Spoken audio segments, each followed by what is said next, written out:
देखिए दोस्तों, चंद्रशेखर आज़ाद रावण, गजब की बात है, गजब का नाम। और ऐसा लगता है कि नाम के साथ ही, नामकरण के साथ ही माता पिता ने एक तरह से नींव रख दी थी, बुनियाद रख दिया था कि ये बच्चा उनका कुछ इतिहास रचने आया है, क्योंकि ये नाम ही बहुत एक अलौकिक, दिव्य जो है, महाशक्तिशाली देश के महान क्रांतिकारी का नाम है। तो दोस्तों, आप लोगों को बताऊं कि चंद्रशेखर आज़ाद रावण की जब बात आती है तो आज़ाद समाज पार्टी के प्रमुख के रूप में उनका नाम पहले आता ही था। आज़ाद समाज पार्टी और बहुजन समाज पार्टी देखा जाए तो जाटों या दलित वोट के एक तरह से बहुत बड़े उत्तराधिकारी बन गए चंद्रशेखर आज़ाद रावण। यह क्यों हुआ? बहन कुमारी मायावती और कांसीराम जी का जो कारवां था वो आखिर क्यों कांसीराम जी की मौत के बाद शिथिल पड़ता चला गया? क्यों वो विराम देते चला गया? क्यों वो मायावती जी को बैकफुट पे आना पड़ा और एक नए उत्तराधिकारी को इस समाज ने एक अलग स्वीकृति दे दी? भले मायावती जी ने अपने भतीजे आकाश आनंद को अपना उत्तराधिकारी बनाया, लेकिन चंद्रशेखर आज़ाद रावण की लोकप्रियता कम न हो सकी। उत्तर प्रदेश के सुरक्षित सीट नगीना से सांसद बन गए। मनोज कुमार समाजवादी पार्टी के प्रत्याशी को हरा दिया और समाजवादी पार्टी के लोगों ने इनसे गठबंधन करने में एक तरह से सहयोग नहीं किया, या यूँ कहें कि उनको समर्थन नहीं किया, उनको अपनाया नहीं। अकेले के दम पे ये शख्स उतर गया मैदान में। सुरक्षित सीट का दलितों का, अल्पसंख्यक समुदाय का वोटों का भरोसा था। ये नेता युवा और क्रांतिकारी टाइप का लगता है।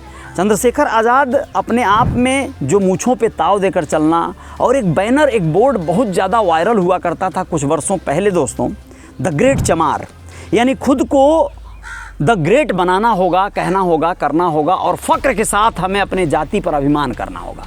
ये सोच पैदा किया चंद्रशेखर ने युवाओं में खासा पैठ कम समय में बनाया। मायावती इसलिए भी अस्खलित होती चली गई, इसलिए भी वो डाउनफॉल पे जाती रहीं, क्योंकि उन्होंने अपने राजनीतिक में सोशल इंजीनियरिंग का इस्तेमाल तो किया। सतीश चंद्र मिश्रा उनके बहुत बढ़िया सोशल इंजीनियर हुआ करते थे। उन्होंने उन्हें आंकड़ा एक सुझाया कि आप ब्राह्मण, जिनको कभी लताड़ कर, जिनको कभी धिक्कार कर कांसीराम जी ने अपने आंदोलन को अलख दिया था, उसी कांसीराम जी की उत्तराधिकारी मायावती जी ने उसी समाज को अपना लिया, ब्राह्मण समाज को अपनाया। यह तिलक तराजू और तलवार इनको मारो जूते चार, यह नारा कभी कांसीराम जी और मुलायम सिंह जी के द्वारा संयुक्त रूप से दिया गया था। और उसी मायावती ने सोशल इंजीनियरिंग के तहत क्या किया? उन्होंने ये कर दिया कि हाथी नहीं गणेश है, ब्रह्मा विष्णु महेश है। ब्राह्मण बाहुल्यता वाला बहुत बड़ी प्रत्याशियों का जखीरा खड़ा किया उन्होंने।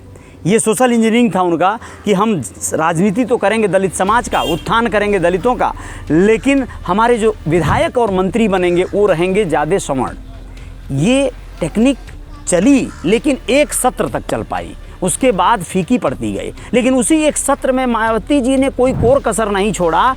प्रदेश की धन संपदा में से अपने पर्सनल धन संपदा को डेवलप करने में, बढ़ाने में, यही उनका सबसे बड़ा खामियाजा भुगतने का कारण हो गया।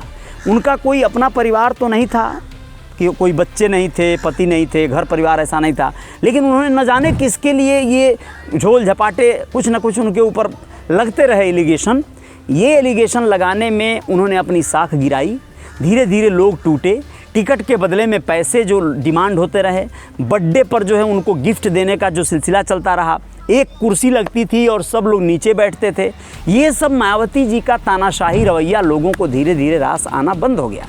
उनकी एक कसी कसाई बनी बनाई कैडर थी जो काम करती थी। कांसीराम जी का उनका एक तरह का बहुत बढ़िया ट्रेनिंग और उनका कांसीराम जी का अनुशासन था, लेकिन कांसीराम जी के न रहने के बाद मायावती जी ने जो अपना ढंग और अपना तरीका दिखाया वो लोगों को रास नहीं आया।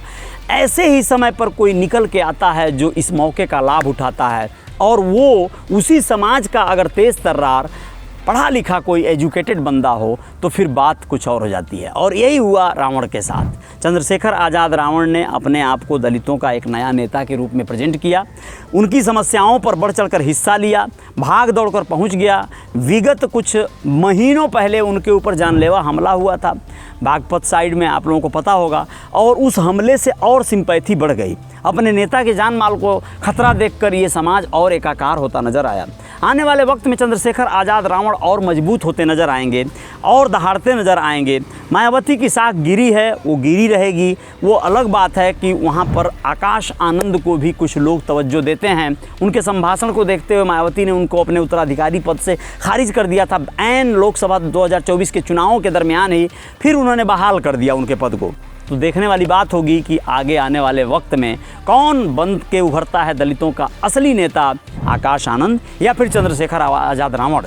तेज तर्रार की बात करें तो चंद्रशेखर आज़ाद रावण के तेवर कुछ अलग हैं दोस्तों। आप लोग ये भली बात जानते हैं, सांसद बनकर पार्लियामेंट में पहुंच गए हैं, गाहे बगाहे ललकारते रहेंगे, जूझते रहेंगे तो आगे और भी बेहतर कुछ कर पाएंगे। जय जयकार जारी रहेगी। रियल रिपोर्टर न्यूज स्टार पे आप हैं, सब्सक्राइब कर लीजिएगा चैनल को, लाइक कर दीजिएगा इस वीडियो को और हो सके तो शेयर कीजिएगा। आएंगे कुछ और बातों के साथ। नमस्ते।